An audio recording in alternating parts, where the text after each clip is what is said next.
జూబ్లీహిల్స్ ఉప ఎన్నికకు నామినేషన్ల గడువు నేటితో ముగియనుంది. ఇప్పటి వరకు 127 నామినేషన్లు దాఖలయ్యాయి. చివరి రోజున ప్రధాన పార్టీల అభ్యర్థులు మరో సెట్ నామపత్రాలు దాఖలు చేయనున్నారు. ఇవాళ బీజేపీ అభ్యర్థి లంకల దీపక్ రెడ్డి నామినేషన్ వేయనున్నారు. ఆ పార్టీ అగ్రనాయకులు ఈ కార్యక్రమానికి హాజరు కానున్నారు. నామినేషన్లను రేపు పరిశీలించనున్నారు. ఇక ఈ నెల 24 వరకు నామినేషన్ల ఉపసంహరణకు తుది గడువుంది. నవంబర్ 11న పోలింగ్ జరగనుంది. 14న ఓట్ల లెక్కింపు చేపట్టనున్నారు.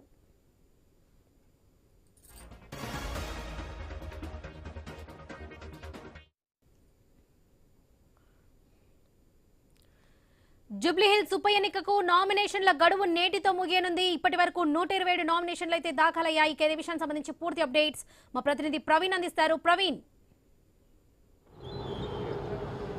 వరలక్ష్మి, మనం చూసుకుంటే కనుక జూబ్లీహిల్స్ ఉప ఎన్నికలకు మొత్తం టోల్గా కూడా 127 నామినేషన్లు ఇప్పటికీ దాఖలైనాయి. ఈరోజు నామినేషన్లు చివరి రోజు కావడం చేత ఈరోజు ప్రధాన పార్టీలకు చెందినటువంటి అభ్యర్థులు ఇప్పటికే అయితే 2 సెట్లను 3 సెట్లను దాఖలు చేశారు. ఈ నేపథ్యంలో ఈరోజు బీజేపీ అభ్యర్థి అయినటువంటి లంకాల దీపక్ రెడ్డి కూడా నామినేషన్ వేయబోతున్నారు.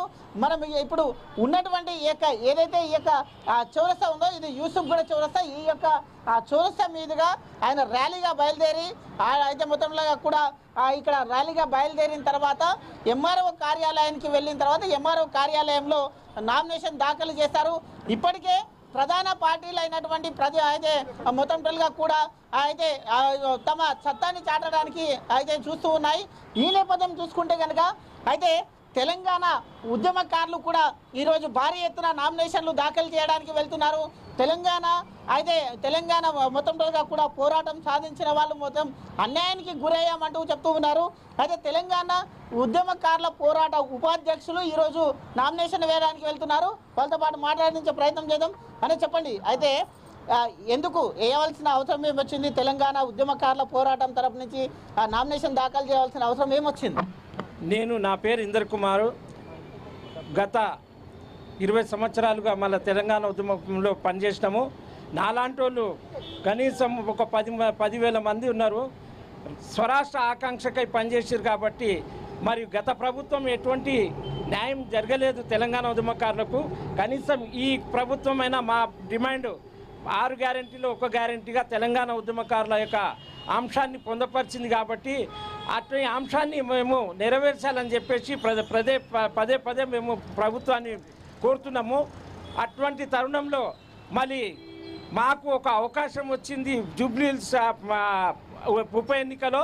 కాబట్టి మేము ఇవాళ రాష్ట్ర వ్యాప్తంగా తెలంగాణ ఉద్యమకారులం ఏకమైనము. మరి మా యొక్క సత్తా కూడా చూపెట్టడానికి అవకాశం వచ్చింది. కాబట్టి మేము తప్పకుండా ఇవాళ మరి మా తెలంగాణ ఉద్యమకారుల ఫోరం తరఫు నుండి మా బలపరిచిన క్యాండిడేట్గా నేను ఇవాళ నామినేషన్ వేయబోతున్నాను. అది పెద్ద ఇప్పుడు కొద్దిసేపట్లోనే మా ర్యాలీ వస్తుంది. వచ్చిన తర్వాత మరి మేము నామినేషన్ సబ్మిట్ చేసి మరి మేము పోటీలో ఉంటామని చెప్పేసి మేము కోరుకుంటున్నాం. అయితే కాంగ్రెస్ ప్రభుత్వం తెలంగాణ ఉద్యమకారులకు పెద్దపీట వేస్తామంటూ చెప్తే ఉంది. కాబట్టి మరి ఎందుకు వేయవలసిన ఈ నిర్ణయం తీసుకోవాల్సిన అవసరం ఏమొచ్చింది? కాలయాపన జరుగుతుంది. గత 10 సంవత్సరాలు కాలయాపన జరిగింది. ఇప్పుడు కూడా చూస్తుంటే 2 సంవత్సరాల ఎన్నిక వస్తుంది. కానీ కనీసం మాకు ఒక హామీ ఏం కోరుకుంటున్నామంటే తెలంగాణ ఉద్యమకారులకు గుర్తించడానికి ఒక కమిటీ ఏర్పాటు చేయండి. ఆ కమిటీ ద్వారా తెలంగాణ ఉద్యమకారులను గుర్తించి వాళ్లకు ఐడి కార్డు ఇచ్చేసి దాని సంక్షేమ బోర్డు ఏర్పాటు చేయమని. పెద్ద కోరికలు ఏం మేమేం మినిస్టర్ కావాలి, ఎమ్మెల్యే కావాలి, సీఎం కావాలని మేము కోరుకుంటలేము. మా యొక్క ఆత్మగౌరవం నిలబెట్టండి. మీరు మాకు ఏం కావాల్సిందంటే తెలంగాణ స్వరాష్ట్ర ఆకాంక్షకై పనిచేసిన తెలంగాణ ఉద్యమకారుల యొక్క ఆత్మగౌరవం నిలపాలని చెప్పేసి మేము కోరుకుంటున్నాం. మరి అట్టి అంశాన్ని మీరు ఈజీగా తీసుకుంటే మేము తప్పకుండా పోటీలో ఉంటాము. తప్పకుండా మా సత్తా ఏంటిది మేము చూపెడతాం. పోటీ చేస్తారా లేకుంటే ఈరోజు నామినేషన్ దాఖలు చేసి విడ్రా ఏమైనా అవుతారా? అలాంటిది ఏం లేదు. తప్పకుండా మా యొక్క బలం కొద్దిసేపట్లో చూస్తారు మీరు. రాష్ట్రవ్యాప్తంగా 10,000 మంది ఉన్న తెలంగాణ ఉద్యమకారులకు జూబ్లీహిల్స్ కాన్స్టిట్యున్సీకి కనెక్టింగ్ అది ఉంది. ప్రతి ఒక్కరు కనీసం ఒక్కొక్క బిడ్డ 2 ఓట్లు వేసినా కూడా 20,000 ఓట్లు మాకు వస్తాయని చెప్పేసి బల్ల గుద్ది చెప్పగలుగుతాం. మేము ఎంతమందితో వెళ్తున్నారు ర్యాలీగా? మేము దగ్గర మేమైతే ఒక 500 నుండి 1000 మంది దాకా మేము ర్యాలీగా వెళ్ళాలని చెప్పేసి అనుకుంటున్నాము.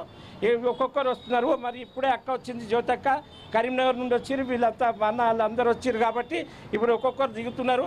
తప్పకుండా మేము 11:30, 12 కల్లా మేము ఇక్కడికి వెళ్ళి ర్యాలీగా బయలుదేరి నామినేషన్ ఇస్తాం.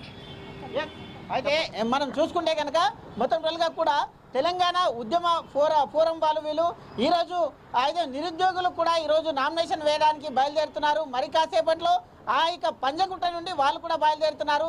అయితే ప్రభుత్వం అయితే మేనిఫెస్టోలో కూడా పెట్టింది, తెలంగాణ ఉద్యమకారులకు పెద్ద పీట వేస్తామంటూ కూడా ప్రభుత్వం చెప్పింది అంటూ కూడా చెప్తూ ఉన్నారు. మనతో పాటు ఇప్పుడు సుమారు 1000 మందితో ఇక్కడ నుండి ర్యాలీగా బయలుదేరి ఈరోజు నామినేషన్ వేయడానికి వెళ్తున్నట్టుగా తెలుస్తుంది. వివిధ జిల్లాల నుండి వచ్చినటువంటి తెలంగాణ ఉద్యమకారుల ఫోరం నుంచి వచ్చారు. వివిధ జిల్లాల నుండి వచ్చినటువంటి వాళ్ళు చూసుకోవచ్చు, మహిళలు కూడా ఉన్నారు. మేడం చెప్పండి, అయితే మెయిన్గా ఈ నిర్ణయం ఎందుకు తీసుకున్నట్టు? నా పేరు జ్యోతిరెడ్డి, నేను ఉద్యమకారుల ఫోరం రాష్ట్ర అధ్యక్షురాలు మహిళా విభాగం. మాది మంత్రి నియోజకవర్గం. మంత్రి నుండి చాలామంది ఉద్యమకారులు పెద్దపల్లి జిల్లా మంత్రి నుండి వచ్చినాము. ఒక్కటే మేము కోరుకునేది ముఖ్యమంత్రి గారికి, ఆ రోజు మేము ఆర్మూరు మిమ్మల్ని కలవడానికి వచ్చినాడు, తప్పకుండా నేను చేస్తాను, నన్ను గెలిపిస్తాయని చెప్పేసి అని వాగ్దానం ఇచ్చారు. ఆ రకంగా మేము మిమ్మల్ని కాంగ్రెస్ పార్టీని టీఆర్ఎస్ను పక్కన పెట్టేసి కాంగ్రెస్ పార్టీకి ప్రతి నియోజకవర్గం తిరిగి మేము మద్దతు ఇచ్చి గెలిపించుకోవడం జరిగింది.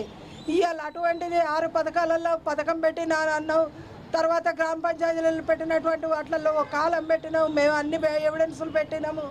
ఇప్పటి వరకు దాని గురించి మేనిఫెస్టో ప్రెసిడెంట్గా మా శ్రీధర్ బాబు గారు ఉన్నారు. అయినా కూడా ఇప్పటి వరకు ఒక కదలిక లేదు. ఎందుకు అంటే ఒక కమిటీ వేయాలి, మాకు ముఖ్యంగా ఒక కమిటీ వేసి ఉద్యమకారులందరినీ గుర్తించి వారికి ఒక 25,000 పెన్షను, 250 గజాల జాగా మేము అడగలే, గవర్నమెంట్ ఇస్తాం, మా ముఖ్యమంత్రి రేవంత్ రెడ్డి గారు ఇస్తానని ఇక్కడ తుక్కు కూడా సభలో మాట్లాడిండ్రు, వాగ్దానం చేసిండ్రు. మేము కేవలం 25,000 పెన్షను, మాకు హెల్త్ కార్డు, తర్వాత బస్సు ట్రైను ఫ్రీ పాస్ కావాలి, తర్వాత మాకు గుర్తింపు కార్డు ఒకటి ముఖ్యము. మాకప్పుడు తెలంగాణలో అప్పటి స్వతంత్ర సమర యోధులకు ఎట్లయితే గుర్తింపు కార్డులు ఇచ్చిండ్రో ఇప్పుడు మాకు కూడా ఆ ప్రకారంగా ఇవ్వాలని చెప్పేసి అని మేము కోరుకుంటున్నాం. ఈరోజు ముఖ్యమంత్రి గారికి ఉద్యమకారులు ఎందుకు కనబడతలేదు? మీకు ఎలక్షన్ అప్పుడు మేము గల్లీ గల్లీ తిరిగినాము, వాడవాడ తిరిగినాము, ఊరు ఊరు తిరిగినాము. ఆ రోజు ఎలక్షన్ కోసం మేము ఎంతో ప్రయత్నం చేసినాము, మిమ్మల్ని గెలిపించుకున్నాం. ఇలా మీరు ముఖ్యమంత్రి అయినరు. మరి మా గురించి కూడా ఇప్పటి వరకు ఒక్క నినాదం మీద ఒక్క మాట లేదు. మాకు చాలా బాధ అవుతుంది. గత ప్రభుత్వంలో 10 సంవత్సరాలు ఎదురు చూసినాం. ఆయన కూడా కేసీఆర్ కూడా ఒక్కరోజు కూడా ఉద్యమకారుల గురించి మాట్లాడలేదు. అసలు నేనే సావునోట్ల తరకబెట్టి తెలంగాణ తెచ్చిన ఉద్యమకారులే లేరు అన్నాడు. కానీ ఇవాళ వేలాది మంది ఉద్యమకారులు ఈరోజు జూబ్లీ హిల్స్ ఎన్నికల్లో అన్న మహేంద్ర కుమార్ అన్నకు సంఘీభావం తెలపడానికి వేలాది మందిగా 33 జిల్లాల నుండి ఉద్యమకారులు వస్తున్నారు. మరి వీళ్ళందరూ ఎక్కడి నుంచి వచ్చిండ్రు? ఇవాళ అయ్యా కేసీఆర్ ఒక్కసారి ఆలోచించి ఇప్పటికైనా నువ్వు నేరు తెరువు, ఇప్పటికైనా ఒక్క మాట మాట్లాడు. ఎంతసేపు నీ బిడ్డ, నీ కొడుకు, నీ అల్లుడు, నువ్వే కాదు. ఇవాళ మేము లేకపోతే నువ్వు అక్కడ ఫామ్ హౌస్లో కూర్చునే అవసరం ఉండేదా? ఇలా ఉద్యమకారుల గురించి ఆలోచించు. ముఖ్యమంత్రితోటే అనిపించి నువ్వు, నేను ఇవ్వకపోయినా నేను సిగ్గుపడతానా? అయ్యా రేవంత్ రెడ్డి గారు నువ్వు ఇస్తాను, కనీసం నువ్వన్నా ఇయ్యే అని చెప్పేసి ముఖ్యమంత్రి గారితో అనిపించేటువంటి అవసరం నీకెంతో ఉంది.